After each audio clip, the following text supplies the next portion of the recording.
their participation in lifelong learning. And I realized that it seems that this is the key topic of PIAC, because even the previous panel covered a lot of that ground already. So I think there will be some common themes, but I hope we explore some other themes more in depth. So I'm first going to invite forward Carla Hornberg, who's given us the research input. She's a sociologist and a postdoc at the WZB Berlin Social Science Center. And she will explore some of the issues that have been discussed earlier. Is it the motivation that prevents adults with low educational levels to participate, or is it their workplaces?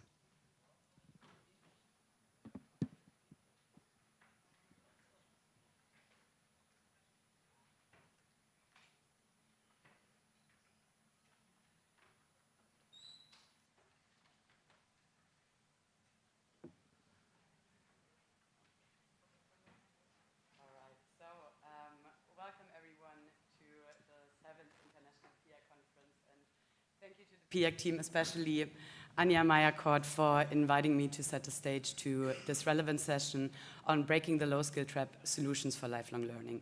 My name is Carla Hornberg, and I'm a postdoctoral researcher in the Skill Formations and Labor Market Department at the Berlin Social Science Center. And in my research, I use PIAC data, among others, to better understand the complementarity between education and adult training, or put differently, the well-documented finding that participation in adult training increases with educational attainment. Based on this work, today I will share insights on how to overcome the low-skill trap by facilitating access to adult training. More specifically, the overarching question that I will focus on today is: why are less educated adults disadvantaged in adult training? After all, there's broad agreement that less educated adults are among the most disadvantaged groups in the labor market, facing high risks of precarious employment or even unemployment, and should therefore benefit particularly from the skill-enhancing and stabilizing returns to adult training. A common explanation for their disadvantage is their lack of skills and disengagement from learning. Here you can see the mean level of numeracy skills of less educated adults in blue and of intermediate educated adults in orange. Less educated adults are those with less than upper secondary education.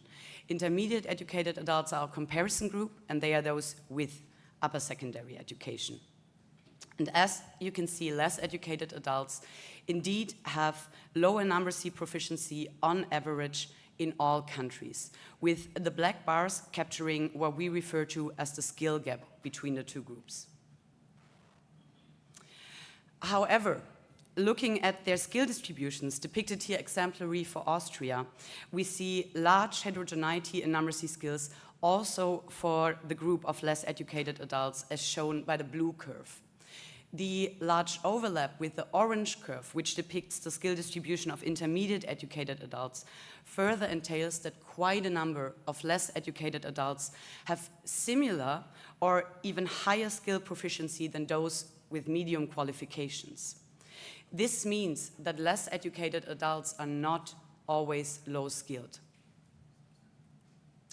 This pattern holds more or less across countries, and it raises the question of whether a lack of skills is really the main source of the training disadvantage, as is often assumed. An alternative explanation may be that less educated adults work in different jobs and firm environments characterized by fewer training opportunities. For example, here you see the gap in the average occupational status of less educated compared to intermediate educated workers, as measured by differences in mean ESE scores. The figure shows that less educated adults are more likely to be employed in lower status jobs than better educated workers in all countries. Importantly, even when comparing workers with similar skills based on PIAC's unique measurement component, we find that ESE gaps between education groups persist, which really highlights the relevance of educational credentials in shaping labor market allocation. Based on these insights, we aim at disentangling whether the training disadvantage of less educated adults is due to a lack of skills or their labor market allocation. A question that we can follow up empirically across a very diverse set of countries, given PIAC's high quality and internationally comparable measures on these different dimensions of education. And on that note, before turning to our empirical findings, let me briefly illustrate the type of adult training that we focus on. First of all, we restrict our analysis to non-formal training participation, shown in gray, which is much more prevalent than participation in formal training, depicted by the blue dots. Non-formal training includes short, intentional training activities such as seminars, courses, or workshops, which may be certified but are typically not recognized by national or subnational education authorities. Formal training, in contrast, requires longer duration and official recognition, for example, by a bachelor's degree or a vocational qualification. Consistently, the observed differences in participation patterns at least partly reflect that non-formal training is simply more readily accessible than formal training. Here you see that most non-formal training is taken up for job-related rather than non-job-related reasons, aiming at maintaining, enhancing, or acquiring skills relevant for current or future job. Given its prevalence, job-related non-formal training is also at the focus of our research. Importantly, employers are the main sponsors of job-related non-formal training, as indicated by the dark blue bars. This makes unemployment a major barrier to access, and also one that less educated adults face more frequently than better educated adults. However, even among employed adults, substantial participation gaps remain. To this end, here you see the disadvantage of less educated workers in participating in job-related non-formal training relative to intermediate educated workers. It is measured by differences in the training participation rates of both groups. And as you can see, less educated workers participate significantly less than intermediate educated workers in almost all countries. So employment alone is not enough to overcome training inequalities. To understand what contributes to the training disadvantage of less educated workers, we decompose the training gap into the parts explained by differences in learning disposition, including cognitive skills, such as numeracy skills and motivation to learn. And we also differentiate between the parts that are possibly explained by differences in labor market allocation, including job tasks, other job and firm characteristics. Now, the green bars indicate the portion of the training gaps explained by differences in numeracy skills and motivation to learn. The blue bars show the parts explained by labor market allocation differences. We see that in some countries, accounting for these differences altogether even reverses the training gap, indicating a training advantage of less educated workers over observationally similar intermediate educated workers. More importantly, however, we see that the main training barrier appears to be the workplace, including the job tasks performed, the employment conditions, and firm environment, whereas learning disposition plays only a minor role in most countries. With this in mind, I would like to conclude with an outlook on PIAC Cycle 2. In particular, we may question whether participation in job-related non-formal training has become more equal across education groups over the past decade, and whether labor market allocation still explains most of the training gap. After all, the period between PIAC cycles 1 and 2 was marked by several profound labor market upheavals, including rising migration flows, the diffusion of AI technologies, and the COVID-19 pandemic, all of which may have altered training participation patterns and explanatory factors. For example, greater flexibility and the rise of online learning may have expanded training access outside the workplace, possibly reducing training inequalities and the role of labor market allocation. In turn, financial constraints and workplace uncertainty, especially during COVID, may have strengthened workplace-related training barriers. Such mixed development underline the need for an empirical reassessment. However, the public use files for PIAC Cycle 2 lack several key variables for many countries, limiting comparability across time and place. For instance, only a few countries provide detailed information to measure occupational status, and sector information is missing almost entirely. So currently we are simply not able to capture structural shifts over the past decade adequately.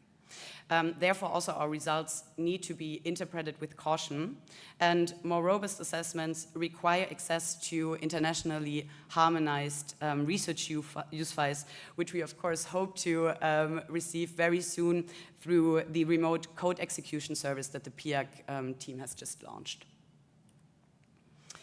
With this in mind, let's take a look at the development of training participation rates over the past decade. So between 2012 and 14 and 2023, training participation declined substantially in most countries and across education groups, which is illustrated by the darker colored blue and orange dots. The training gap also narrowed in many countries, shown by the red bars, but importantly, this reduction is mainly because participation declined among intermediate educated workers and not because less educated workers participated more. So the reduction in the training disadvantage of less educated workers is not to be interpreted as an integrative success. Finally, we find that labor market allocation continues to explain more of the training gap than learning disposition in most countries, as shown by the larger sizes of the blue over the green bars. In other words, workplace factors remain the main proximate barrier to training participation. Overall, these findings hold important implications for policies that aim to overcoming the low-skill trap. Most importantly, policies should focus on improving training opportunities in workplaces where less educated adults are overrepresented, including low-skilled jobs or smaller firms. As employers are the main sponsors of training, they are a key target group for measures such as guidance and financial incentives, and they should be held accountable, for example, through collective or bilateral agreements that guarantee education leave. Moreover, targeted training measures for less educated adults should take skill heterogeneity into account, for example, via skills assessments and validation. Country differences in the size of the training disadvantage also suggest that measures should be adapted to national contexts. In general, we find that countries with comprehensive education systems, as well as strong trade unions and active labor market policies, are better equipped to strengthen the labor market integration and therefore also the training participation of less educated workers. And finally, on a more technical note, it is important to ensure that the international research community receives access to harmonized research data files to adequately reassess trends in training participation over time. And on that note, thank you very much for your attention, and I'm looking forward to the discussion now.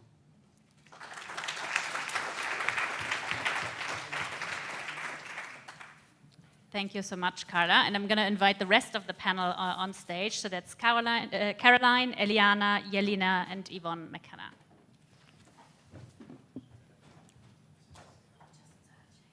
Yes, please.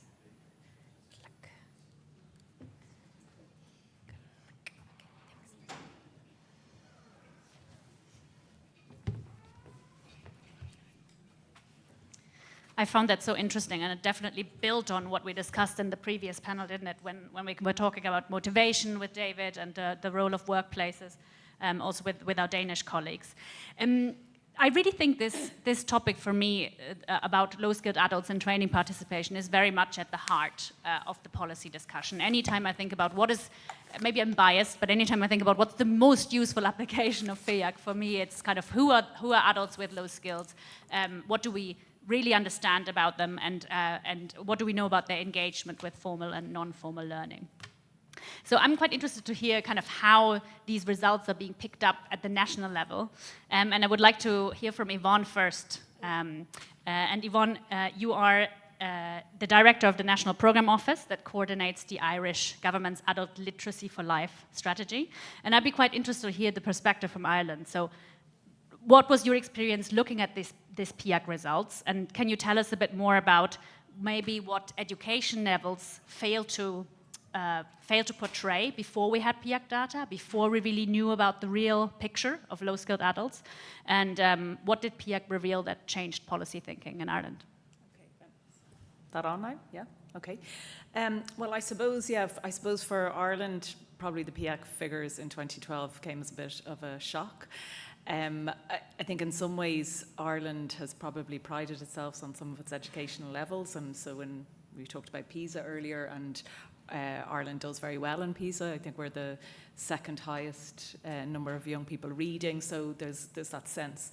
And also because previous interventions had occurred to address unmet literacy needs. So when PIAC came out in 2012, I think it really focused minds on this very significant number of people in Ireland with an unmet literacy need. So when the first PIAC results came out, it showed that 21% of adults in Ireland had an unmet literacy need, and 25% with unmet numeracy. So I think that was quite a shock. And I suppose the response to that was this. A national strategy on adult literacy. So I suppose, you know, if your question is what was the impact of PIAC, it did result very, very specifically in a policy change, which was to develop a national strategy to try and address it. Jelena, you're from the Latvian Ministry of Education and Science, and you're a senior expert there. Does that kind of resonate with what the reaction was in Latvia, and how did policymakers pick up those, especially the first results, I guess, of the first cycle of PIAC? Yes, you're absolutely right. Latvia first time, yes, you're right. Latvia first time participated in PIAC, and so it was the first time when we acknowledge this data, and overall strong support for low-skilled education was always a priority of Latvian policy, and that's why this PIAC data really resonate for us strongly.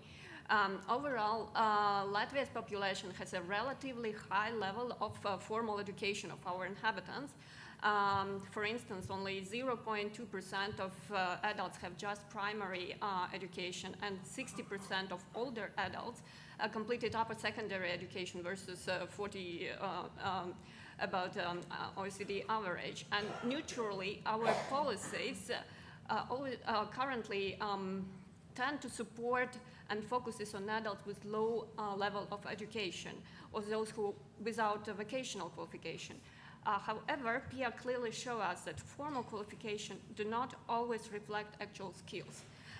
As about 1/3 of adults score level 1 or below in literacy domain in Latvia, even so that many of them hold upper secondary or even higher education diplomas. So the good news maybe for us is that our younger people leave schools with skills that is on average with OECD levels. It means that education system currently coupled with these all challenges. But in contrast, many adults really rely on education that has been received decades ago. And participation in lifelong learning still is low.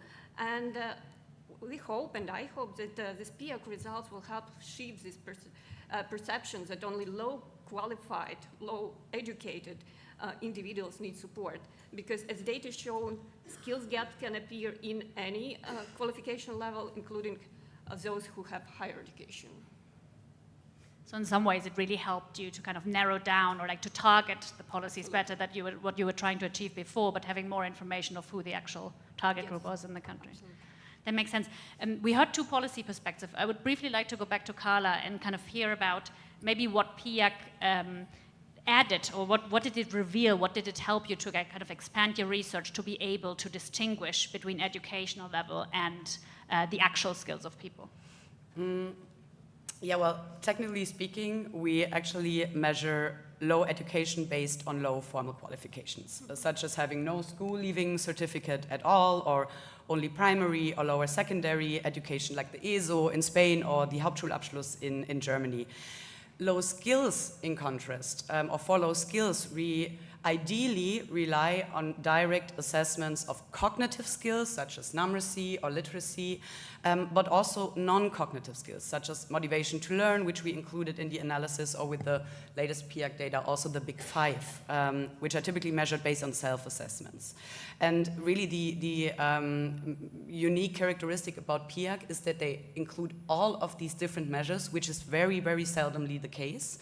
So this allows us to really see how these different dimensions of education relate to each other.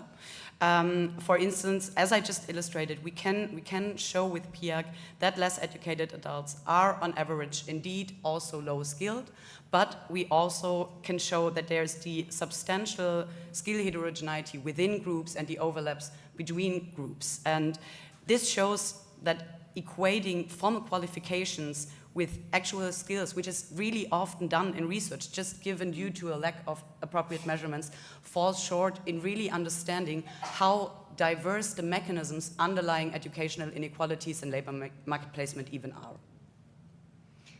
Caroline, you're the Vice President of the World Employment Confederation. I feel we're very much speaking the same language. OECD, policymakers, researchers, we talk about those skills, we know what we mean. Does it make sense to you? Does it make sense from an employer perspective, the framing that we have of low-skilled adults? So kind of how do you see this group? Yeah, thank you for highlighting, because yesterday we had a beast of two heads. Today I feel like a stranger in the nest. I'm not a researcher and I'm not a policymaker. Let me be clear about this. So it's a pleasure actually to be here and fascinating to listen to all of you. So when we talk about actually, and as the World Employment Confederation, I represent the private employment sector, which is actually the sector really trying to boost SDG 8, decent work and economic growth, right? So our job is to put people in jobs. And when we think about skills, it's more about, does the person has the capacity, the capability, or even the potential to execute a job that I need to be done, or my clients actually need to get done. And when we think about how we assess, how we define it, it has massively changed. And if I had a Santa gift from to wish today, is that the cycle of the PIAC is wrong panel. Yeah, exactly. So, but basically for us, it's not about the diploma or how we define skills and how we assess them, because at times I will have a job that I can assess if someone is able to do it by having them game, right? The gaming piece. So if they're good in gaming in Wizard, they might be good for the job that I need to fill. So the way we assess, the way we define what is low or high level skilled is dependent on what is the market demand, which is then fascinating how much people we can include into the workforce, frankly. So in some way, the discussion we had earlier on how has literacy, maybe the definition of literacy changed, for you it has already changed. Definitely, yes. Actually, we had a conversation, how do you assess, right? Do you put videos in front of people and let them solve the problem, or do you put a text? Because at the end today, as an employer, I need to put a video and let them solve the problem. Very interesting. I want to go back to Jelena. You've already kind of given us a general overview of the impact of having this new data. I know that you're still very much on the beginning of exploiting what PIAC can offer. What are the issues you're hoping to explore, especially on low-skilled adults, and how do you think this can help you make better policy? Yes, indeed. The full analysis is ahead of us of this extremely rich data. But even now, looking at really initial data, what we see, and this is highlights, is essential. That is, this highlights is based on data and not on assumption or beliefs or something else, that low-skilled adults are not homogeneous group that we also mentioned before.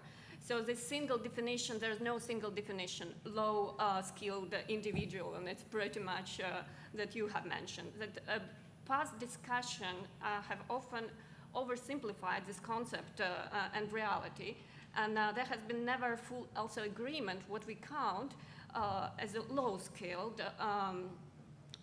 someone reflects to education level, someone reflects to vulnerability, someone reflects to occupation profiles, and so on. But truth is somewhere in between, or the content from many components of it. And the PIAC allows look directly to the skills rather than dependent on these proxies. And I hope that looking ahead, we see the PIAC and have a capacity and much more precise profiling of those, who they are, who the people with a low skill profiling dimension. And also it will help some kind of clustering. But what for me is important maybe that the PIAC could help really distinguish where the cause and where the consequences, because often we'll really try to remedy the consequences and not the cause factors.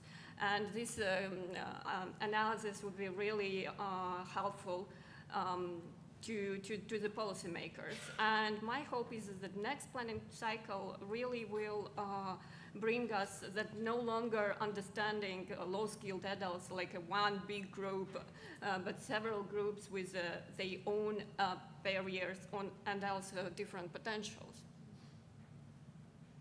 Yvonne, maybe back to you, because you already held up that document, but you didn't tell us that much about it, actually, which is your adult life literacy for life strategy. So, I mean, I think you're obviously on this panel because Ireland is an excellent example of the use of the direct impact that PIAC can have on kind of setting up the strategy. But can you tell us a little bit about that? What the data revealed, how it translated? When we talked beforehand, it also took quite a long time from the first cycle data to then until the strategy was put into place. So talk us a little bit through how evidence-based policy making actually worked in this case. How it works, yeah, and I'll try to keep it brief, because obviously it's a long document, so I'm sure you don't want me to read it all out. But yeah, I suppose the results came out, and that kick-started a campaign to advocate for a national literacy strategy.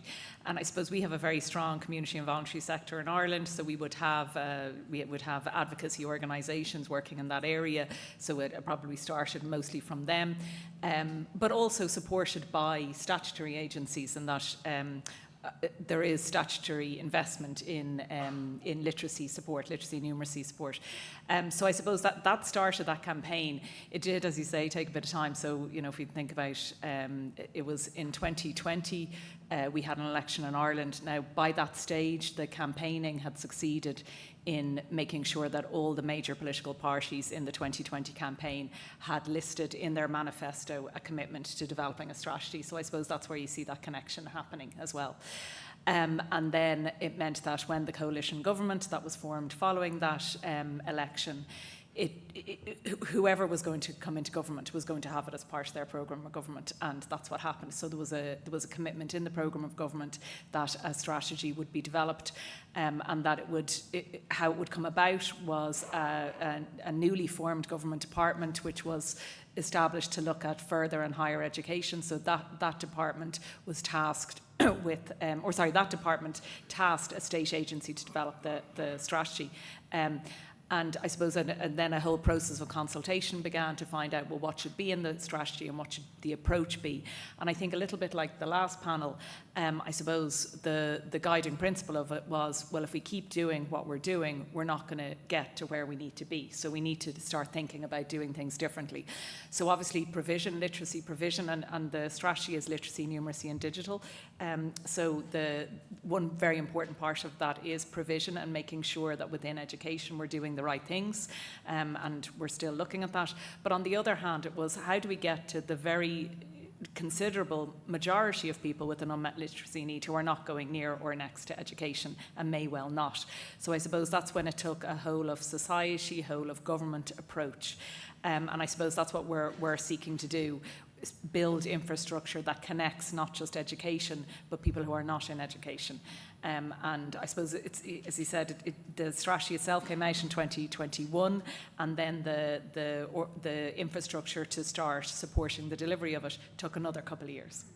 I think it's very interesting, actually, and I think it will interest a lot of people in the room that you mentioned the strategy, which is called Adult Literacy for Life. Strategy includes literacy, numeracy, and digital, because as we kind of try to think of how to assess skills in the future and how to name them. This kind of terminology, adult skills for life, is quite nice. I like it. Eliana, you're the global lead for labor and skills at the World Bank. I've seen you nodding a lot, so I think you kind of tuned into the discussion and agreeing with a lot of what is said. But of course, you work with a lot of middle and low-income countries, and often the data we have for PIAC, of course, doesn't really exist in those contexts. So how does that absence shape or does not shape what governments can do? I think that for us it's a big problem, like, because we are doing the design of these skills and employment programs pretty much in the dark. And issues that were discussed here by our panelists on educational attainment being used as a proxy for skills is of particular concern in our country context. If you think about it, in our type of countries, we have like two cohorts of the population, right? A cohort that came before the expansion of the education system and of educational attainment, and a cohort that comes after the expansion, particularly of primary education, very successful expansion across the world. And what we have then is that education attainment is even a more imperfect proxy of the actual skills of workers. On one side, you have workers that did not receive formal education, but that learned a trade the same way that you had here, like the apprentices, in the Middle Ages, right? Like, and you have people like Da Vinci and Michelangelo, etc. And on the other side, you have people who benefited from the rapid expansion of the education system who are functionally illiterate. And so without this type of data, like the PIAC, it's much harder to identify who lacks these foundational skills and actually who has these foundational skills. And it's also difficult to understand how these skill gaps are concentrated in the territory across different, spaces. And it's particularly, a constraint to engage in dialogue with the finance ministries to convince them that we need to invest at a scale in skills, not education, but skills, right?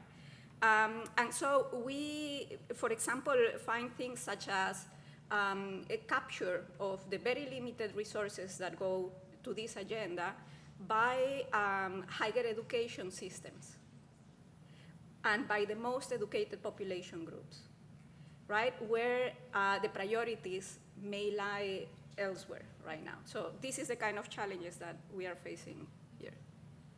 I think we all agree on the challenge, but we also know that almost every country, and it sounds also the context that you work in, actually struggles to reach them. I mean, you're talking about a capture by the highest educated. You could say that about nearly every system that we are depicting in PIAC, right? In every system, the most highly educated are participating more in learning. I'd like to go back to Caroline and hear a bit from you. We heard about the importance of workplaces, I think, very clearly from Carla, but from an employer perspective, what are the most important levers to engage adults in learning and actually kind of overcome this challenge that really all countries share? Yeah, it's actually fascinating that I heard so many times career guidance in the last 24 hours. Think about, we really need to reinvent education, which is not my role and expertise. And then we need to be, and this is a slow process. The working world is not waiting for it. The way work is done is transforming every day, despite of any research or policy. It's happening. And how we actually perform work is becoming much more flexible, much more fluid. Think about this, in the Middle Age, if I was born baker, I would be a baker for the rest of my life. And eventually, after industrialization, it was my diploma. And we talk so much about lifelong learning, but people are not learning to learn. So as employers, what is happening actually is that with the increase of labor market participation in the OECD countries, there is a skill shortage. And there is shortage of ready-to-work people.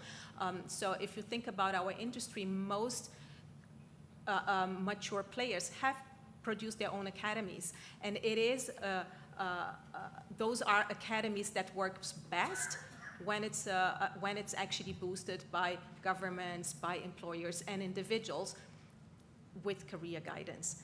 We were far too long throwing trainings on people without having them to actually increase their skills without looking at the will. So will and skill they walk together. And it's fundamental that we give career guidance. I mean, if we look here in the room, we have educated people. How many of us struggle actually to give guidance to our children what they should be studying or learning or training on? I mean, if we are lost, imagine low-skilled people out there on what to train on, what they should be doing. So I think embedding career guidance and career and learning as a subject, learn to learn, and learn to manage your career, your profession, your occupation, because in the last 3 years, according to Lightcast, across the board, 1/3 of the skills in any occupation you look into are gone and are being replaced by new ones. So being born a Becker and dying a baker is not an option anymore. So lifelong learning is critical. And throwing your head at your graduation party and off you go, it's also not an option anymore. You cannot do this. So implementing academies is the solution right now in our industries. We hear about people being born as bakers. We heard about people being born as Leonardo da Vinci. So there's a wide spread of skills that people are being born with in the beginning. Yvonne, I want to build on this and talk a bit about motivational barriers. You called it the will to learn. We heard in the earlier panel, motivation is a big part. And people are arriving at this motivations at very different stages kind of their lives to engage with learning. Is this something that is reflected in your strategy and how? Yes, very much so, I suppose, and it does. And I mean, motivation, it's such a broad term. And actually, we were in the panel earlier when it was mentioned that, we need to develop that love of learning. But very often what's distracting someone from a love of learning can be factors far beyond education. And obviously poverty and realities of day-to-day living are such an impact on that. So I suppose, what we do know about and what the additional research for this strategy showed was that a lot of people were not getting involved, didn't want to do anything about their unmet literacy need out of fear, out of shame. But then there are also other very practical barriers, and it's not so much cost, but maybe related. I mean, their socioeconomic situation will very much impact that. And if you're living in uncertain home life or anything like that, those sorts of things can really impact. So I suppose what we've been trying to do with the strategy is look at how we can develop those pipelines back into learning. But it is a long-term process. We can't expect people to suddenly just decide to go back into learning very quickly. So then it is what is happening with us is sort of maybe moving more into the community development space and seeking to work with people around learning before you ever get to the point of maybe something like literacy. So parts of the responses we've done with the strategy is we have, in addition to a national programme office which looks after the implementation of the strategy, we have regional literacy coordinators around the country, and their role is to try and bridge this gap between education and people with an unmet literacy need.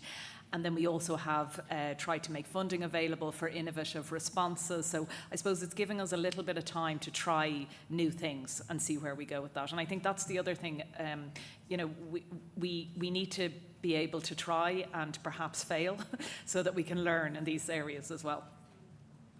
I think trying is very important because I've written many reports on adult learning and lower scaled engagement in adult learning, and I've put many a good practice in it, but I'm not sure they were all that good or that useful.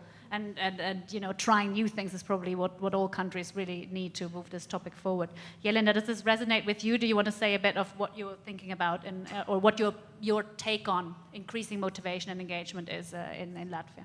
Yes, indeed, and definitely all mentioned thing is important, career guidance and motivation. But first of all, those people should be outreached with information, with support activities, and having in Latvia the goal to reduce the share of low qualified adults, we have developed a conceptual framework on how to improve this outreach, information, and motivation of low qualified adults, but I think that is relevant also for low skilled.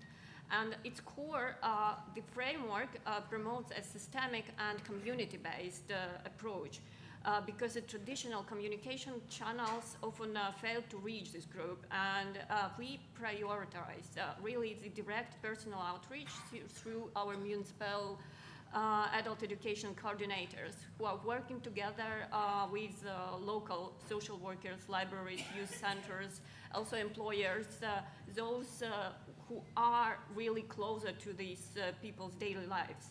And this work also supported by the dedicated materials, seminars, cooperation networks, and so on.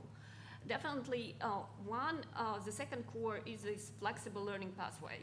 Having the opportunity for those who are low skilled to move for their career goals, like step by step towards the full qualification, having vocational modules, partial qualification, recognition of prior learning, and all the set of activities.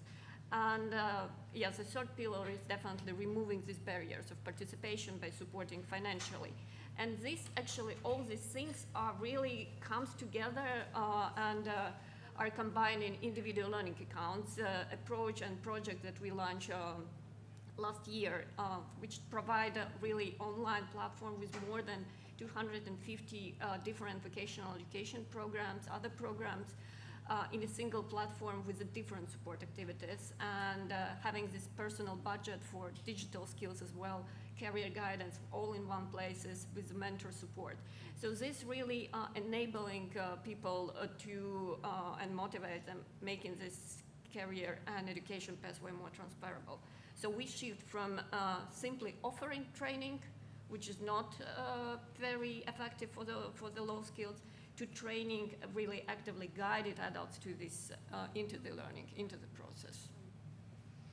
I have a very good look on Eliana here, and I see her nodding all throughout your intervention, Jelena.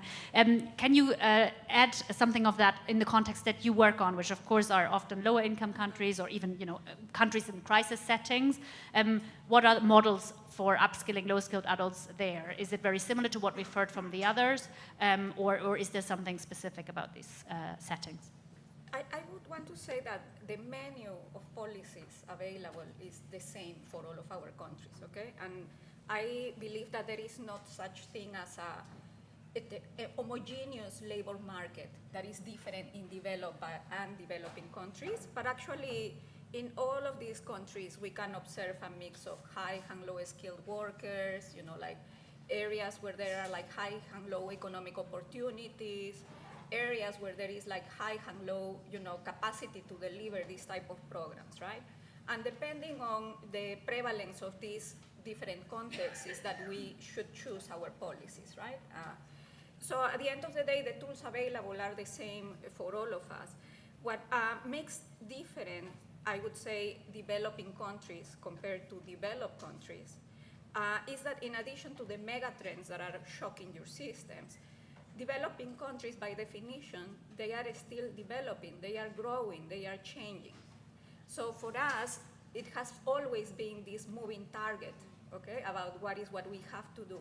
How do we give people skills so they are employable now, at the same time that we are planning, what our economy will look like in the future and what we will need. So now, with that observation, I want to say that other than the fact of the moving target, there are like some differences between our context. One is our delivery capacity is lower. And workers in developing countries face higher income insecurity. And they have much fewer opportunities in traditional wage employments in firm establishments. OECD countries are starting to look a bit more like developing countries lately, as far as I understand. But that's our starting point, right? So given these features of our developing country context, it's very important to design programs that have a few features in common for them to scale well. One of them is that it has to have a low opportunity cost for the learners. People cannot choose between earn a living and studying, okay? They cannot stop working, they need to survive. Particularly because we don't have a welfare state as strong and as expanded as yours. The second thing is because of this changing nature of developing nations, we need to have a modular system where we don't have to, reset and start from scratch, the training and retraining of our labor force, but where skills can be stacked and adapted over time according to the needs, of the productive sector. And then I would say that it's also extremely important to strengthen the links between the education sector and the employment side of things, to create more pathways, of direct employment, particularly in the context of the smaller, like firms that we have in our country context. They provide more than 75% of the jobs compared to, the type of large industries that you have here. So I would say that those three elements are more emphasized, but as you can see, there is a lot of commonality between the issues. Yeah, even in the issue of the modularity and so on is of course also something that Jelena mentioned that is discussed in a lot of OECD countries as well. I did say earlier we're not going to do a Christmas wish list, but actually I want to kind of come back to the data and PIAC and how it has helped us explore particularly this issue of low-skilled adults and their participation in learning. But I would like to actually know, looking ahead, and of course we're always thinking ahead, what would help you all design better policy or better research, do better research, and maybe start with Jelena. What are the biggest data blind spots at the moment, and what do you wish PIAC would capture for this target group? Yeah, definitely. Actually, PIAC already have addressed many gaps, but I didn't ask her to say that. Yes, for us it is priority now to really make full use of it. But said that, everyone always wants to just a little bit more data. And what really my interest would be, and this will be two sides of the coin. First of all, to really understand and to keep the data, or have a data why people really remain in low-skilled or low-qualified categories. What holds them back from really progressing? Because it's not always this connection with the participation barriers or some kind of, because almost half of low-qualified adults say that they simply don't need training. They don't want to be trained. They could have a sense that time and effort spent to the training, it's not paid off. So, and the second part would be really the employer perspective. How low-skilled adults are seen by the employers, whether they really see as a constraint to productivity, whether they are seen as a potential talent pool, or a basis for a business model that we really observed in some sectors. So looking a little bit deeper in those aspects would really benefit, and maybe probably it's not always a PIAC framework, but I think it's really would help to build the policy and really to address the cause and not consequences. Maybe you would quickly like to respond to that, because I'd be interested to hear how you feel about kind of measuring that perspective from employers and how that could best be done. Yes, and you mentioned how employers perceive lower skills. We don't even, that's not part of our language. For us, it's in-demand skills and supply I have on those skills. So, the anecdotal example I give on this is how the ratio nurse-doctors is changing and what's in demand or not in demand. I mean, nurse in our sector, it's high demand skill.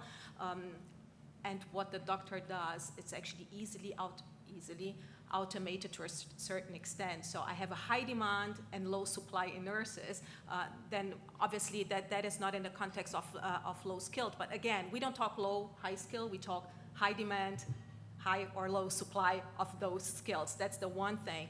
And then the low opportunity cost for people actually to get trained, this really triggered something in me, because if you think about flexible work arrangements, we think of work as a full-time permanent employment. There is no such thing as an infinite job. So we need to reframe how we actually think about flexible forms of work, agency work, because that is actually the type of work that enables a low cost of opportunity for people to re-enter the workforce, even for what is called here as low skilled workers, because we pay people for the skills they have today, while we give them the capacity to upskill them for the skills that they will need tomorrow, so that I can continue to provide them with work and jobs. And as we do this, we actually make them adaptable to the future, because what they do today and are paid for today will not exist tomorrow. So we really need to embed into policies and the PIAC data how flexible work, agency work, plays a major role in including actually people that are overlooked and left behind at the end. Sounds if we do want to measure anything or collect more data from employers, we should definitely talk to some employers before we do so. Yvonne, I'm looking over to you. Do you have any wish list on, or maybe not a list, but maybe even just one thing that you would like to change about how PIAC works today? What would that be? Well, I think, there's two things for me here, actually. One of them is actually we need to do more with the PIAC research that we have. So I think there's an opportunity there, and actually linking in with, I suppose, one of the other impacts of PIAC coming out when it did, or even actually the last round, is that it meant that the results around the low or the unmet literacy need definitely became part of the broader skills conversation in Ireland, which I think was really useful, because we talked about two-headed beasts yesterday, but actually I think what's the good opportunity there is that when we think about skills in Ireland, we're considering all of it, rather than, and in a really good way, as opposed to just thinking about it from the employer's perspective, I suppose, from the person as well. But just in terms of kind of what else would we like, 10 years is a long time. So one of the things is more regularity, I suppose. And then the other is PIAC does exclude an awful lot of people. So obviously the over 65s, but there are lots of groups of people who aren't part of the survey. So the prison population isn't, even though we know there's very high levels of unmet literacy need there. Congregation settings or group settings, so we know that lots of people, when they come to Ireland as asylum seekers, will live in centres. They will not be part of those. So I suppose it's about broadening it out as well. And the other is, as a result of being, I suppose, a small sample, I think it does mean we like to be local in Ireland. People want to know, well, what's happening in my area, and we can't do that piece of work. So, well, if you could just deliver on all that, that'd be great. Thank you. More data on more people is what I'm hearing. Carla, from a research perspective, anything on your wish list? Yes, so taking up maybe the question of causes and consequences, I would argue that from a research perspective, the one data development that we would actually need most is longitudinal PIAC follow-ups, like really actual individual level longitudinal follow-ups, not like currently repeated cross-sections, because right now with the databases that we have, we the direction of causality just often remains unclear. For example, why skills likely influence labor market placement. It is quite reasonable to assume that the task performed on a job, for example, may also shape skills over time. And with actual longitudinal data, we would be able to better disentangle these dynamics and come closer to identifying causal effects of skills on labor market outcomes, but also conversely, how the skills of adults might be shaped by their experiences in the labor market and beyond, including by adult training and education. And on that note, I would also like to take up, the discussion. Of course, we do have the problem that possibly we don't have the appropriate measures for certain groups of workers, particularly those the less educated, those with lower skills. And currently, we are just. This is a concern that even if we. If we increase participation rates, possibly we do not offer the right formats of training. And so we would need to assess the returns to training. And right now, it is simply not possible. We do not have the data to actually follow up on the returns to training from an international comparative perspective. And that would also be more readily available on that note. Yes. Jelena, who is also part of her heart as being a researcher, is heavily nodding, and we've heard the argument for longitudinal data as well from Vibeke, of course, on the previous panel. Maybe, Eliana, before we open it to the audience, can we hear a little bit about your wish list and maybe what could even be a model for applying PIAC in the countries you work with? I believe that we have, on one side we have a need to have a common standard. That's becoming evident. A common standard across developed and developing nations.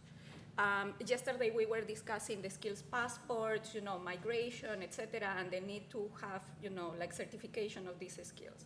But on the other side, I have also heard, education institutions from OECD countries are finding a potential market in developing countries, right? And that also, will be facilitated by this notion of having a unified standard of what is a skill and a measurement instrument.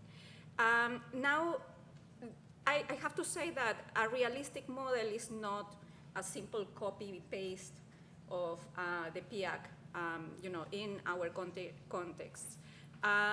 Both because our countries have a different skill content for different occupations, because these are countries that are evolving, so that content is also changing over time. But also because we have more limited public financing to support this type of initiatives.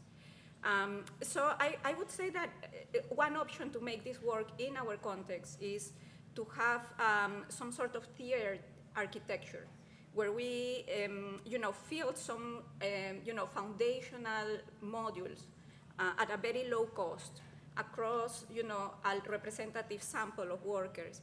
And then we implement on an optional basis, like some external modules for countries who want to obtain more detail on specific skill contents, particularly in the context of certain sectors that they will see growing. And I also believe that in the partnership space, one thing where we need to push a little bit more is working together.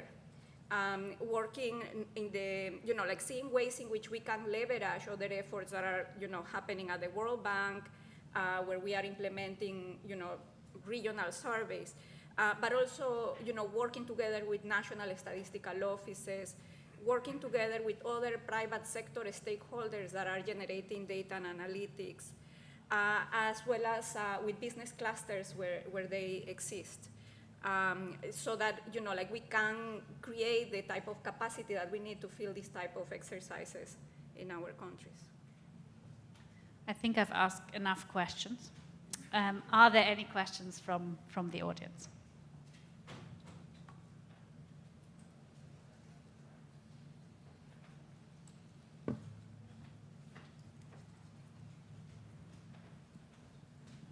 Hello, Sharon Bonney here from COABE in the United States. I have a couple quick questions. One is, I'm very interested, as you're talking about causal data, on if there's been any studies done on digital devices and how they impact learning. I think that this is one piece that is really important, at least we see this in the United States. The other piece I wanted to talk about is a parent impacting their children's literacy, because we know there's that 72% connection. So if the mother or the father is not reading to their children and doesn't have a focus on literacy, their children will not. And I know we heard this earlier, but I'm just curious if there's been any longitudinal PIAC data on that as well. Because my thinking is, when we put, if we saw children that were really struggling in elementary school, wouldn't it be great to be able to then send some targeted marketing to their parents to get them into adult ed classes to help them so they could read and write and read to their children? Maybe on the first question, I'm just going to connect you to Eliana, who sits, and you can wave. I don't know if you were here this morning for the keynote, which was the first of the day, but there was also part, and she would be the expert on the device question, perhaps. Does anyone want to take on the parental background question? I can say a few words on this. Yeah. We haven't done it in the analysis that I just presented. With the latest PIAC data, we actually included it. We have the parental background included. I mean, I would like to emphasize that I think it's rather an indirect, effect that we could identify there. Of course, we do know, and I think the OECD has just shown it with recent publications. Of course, the socioeconomic background is an integral part of future careers in educational attainment and eventually then also labor market attainment. So it is via, these different steps. Of course, the parental background will have impacts on the educational certificates attained, then also on the adult competencies that people have. And all of this then accumulates eventually in the labor market placement and in training participation. And we have indeed, we have found that parts of the gap are actually attributable to parental background. Still, the problem remains, it's not longitudinal proof. So to really disentangle all of the underlying mechanisms, we would need different data, which, and currently these would be then country-specific ones, and I haven't followed up on the question based on this, but I'm happy to get back and have a look in this if you want to follow up. Could I add something there? Just so we don't have longitudinal data on what we call family literacy, I suppose, but we did do some research last year, just a short piece of research, which backed up, of course, what we knew from PIAC as well, which was not just that the educational attainment of the individual, but the educational attainment of their parents has such a strong such a strong correlation. But I suppose family literacy is, we talked again, the two-headed policy or two-headed beast yesterday. I suppose what we've done, our strategy is adult literacy. There is also a separate strategy, literacy for children and young people, which is primarily in schools. And I suppose what we've done to bridge the two strategies is the strand of family literacy. So what we have now is we have a family literacy lead within our national office for the strategy.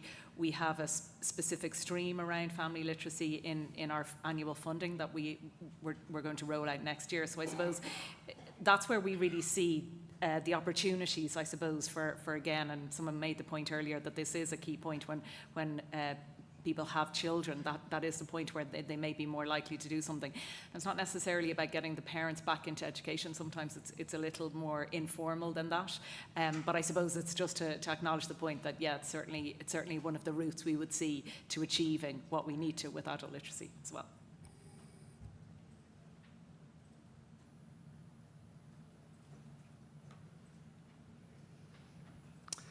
Hello, my name is Juan Menendez.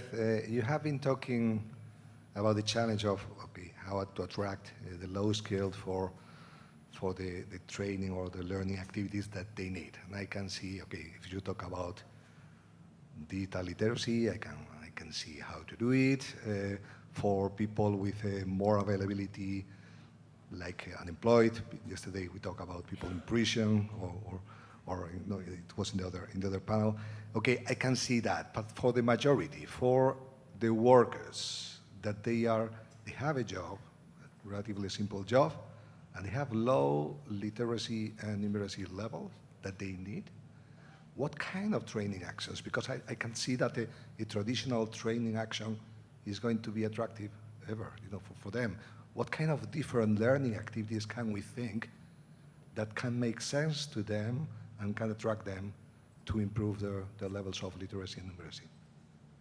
Coming back to the topic of opportunity costs, right, that we discussed earlier. Jelena, I'm looking at you. Maybe you want to... Yes, thank you. Exactly, our ministry and Ministry of Education is really doing the support program for employed adults. With a national aim to involve 28,000 adults who are employed in a training, and half of them should be with low qualified. What we are focusing on is through the professional competences, but really through the professional competence, you also enriching your foundational skills. And one support activity is also really on the digital skills. When your digital literacy and digital skills support where it's open for really everyone, irrespectively of age for adults, and starting with very, very low literacy. So this, we are doing that support, and definitely all our education activities is open for adults as well. But as you mentioned, the specific exercise or specific support activities is more through the professional vocational competences training, as we pretty much on those skills that are on demand, could be in a core, but through these can be upskilled also these foundational skills, right? I think there's another question. Thank you. Annette Vogel from Germany, from the Labor Ministry. And I do agree to the point, to the argument that counseling on further education, on training is very, very important. But I wonder whether the story is really true, or whether we should change our story in telling that in former times and that today it's normal just to have one job, just to have one profession, and whether we could change the story and even reflecting on former times. Can I react, if not answer, but certainly react to that? If you think about our industry, there is one niche, really a niche, that is called outplacement, meaning people who lost their jobs get career counseling to get a new job. If you look at this industry as a service, it was 10 years ago, I lost my job, I need a similar job as fast as possible. And people, by the way, land faster when they get counseling. Now, the service in itself became to be, I lost my job doesn't exist anymore, and I don't know what to do. So it's a fundamental shift in the last 10 years of what the service needs to provide to people. Because to your point, it is not the same job anymore, because that job does not exist. And think about, and we all here in this room, by the average age, experience that. I mean, we used to go to our bank, to the shop or the branch. So thousands of people in financial services lost that job that does not exist anymore. And this is going across industries. So we need to really reshape how we, and the baker or the Michelangelo example, they are real. It used to be what I was born to, it used to be what I was educated and certified on, to be what can I really do? What is my potential? And how should I be changing this every 7 years, if anything. So absolutely, and this is where career counseling comes in. It's not about how do I get to the similar job as fast as possible, but what is the next job? That is the career counseling. And the private sector has enough data to predict what are the high in-demand skills, what are your adjacent skills, what are your transferable skills, so that you go from a job that does not exist anymore to the fastest path to a new job. So yes, career counseling needs to be reinvented, and it is being reinvented, frankly. And how we experience work as humans, right? I think there's time for another question, and there is another question. Excellent. Well, thank you very much. Very interesting. I would like to go back to one of the challenges you've mentioned before, and it's connected with developing countries, but I think it's already here as well. And it's, okay, if I've got no time because I've got several jobs, many obligations, what measures could you implement, or what ideas could you give for those people who have no time and maybe they don't see how or why to put them into training? Thank you. Yeah, I think that right now, at least for short-term employment, reskilling, the models that are working well are these short-cycle skills programs that are linked to specific employers in specific sectors. So strengthening the linkage between the education side and the employment side of this, policy space is becoming the most important, design aspect of these programs in order to be able to replace workers quickly. You cannot wait for these matches between employers and workers to happen spontaneously or naturally, but you need to help them speed up that process of finding each other, being more intentional in the way in which you are designing your programs. Now, the challenge of that is that if it even creates matches, you know, in a faster way, perhaps even in a lower cost, more efficient way, it's not a solution that is, you know, naturally scalable neither. So there is a trade-off there that we need to balance. Do you want to add something, Yvonne? Or am I putting you on a spot? Well, I suppose, you know, it's something we've sort of looked at a bit as well. I think the reality is that, say, people don't have time. People in work, even where those supports exist to be trained, they're not practical in the sense that it might cover the cost of training, but it might not necessarily pay you while you're away. So I think we do need to start looking at more incentivization as well. So we just need to address that piece, just where we're thinking, but not necessarily on the answer side there yet. I think I'm taking back the right to ask questions, and I just want to have a quick final round before we all go to lunch. And maybe if you can answer as quickly, as briefly as possible, but I'm interested, maybe starting from Yvonne and coming over to Caroline here, but what's the most important way PIAC has helped you in your work? I mean, it probably created your job, so good for you, and that you would have not had without it. Well, I think, well, you know, to be fair, yes, I wouldn't be here without it. But I suppose it has brought a seriousness around this topic. And actually, you know, learning should be fun, so it's not saying it should all be unfun. But I think if we hadn't got PIAC, we wouldn't have the strategy, but we wouldn't have the attention on it either. So I think that has been really important. And reflecting on other strategies as well, like as we're seeing it on other strategies. For me, I would say that it has helped us to move the policy discussion from the conceptual space to the more actionable space. And the greater granularity that we obtain with this type of survey instruments, even when they are not yet applied to developing countries, but we can extrapolate certain methodologies, certain type of analysis, etc., and replicate them in our context, have already improved the quality of the discussion. Yes, well, from a research perspective, PIAC has enabled us to show that overcoming the low skill trap in lifelong learning requires really focusing first and foremost on workplaces and not just on individuals.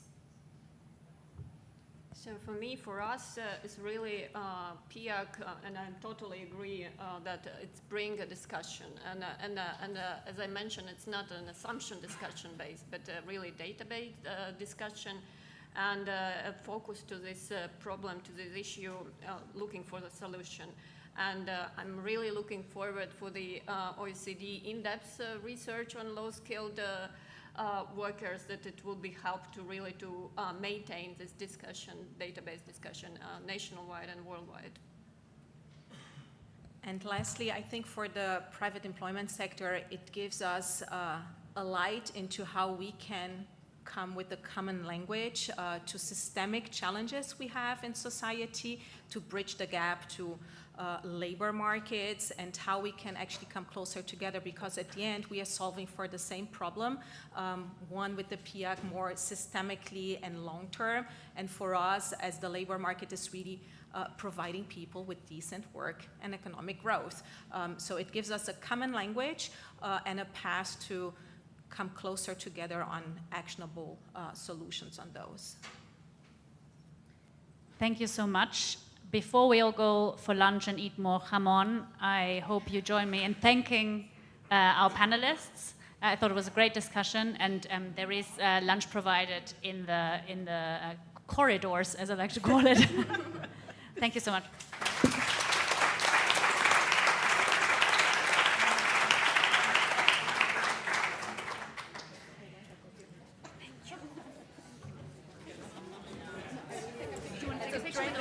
Yes, I think so, right?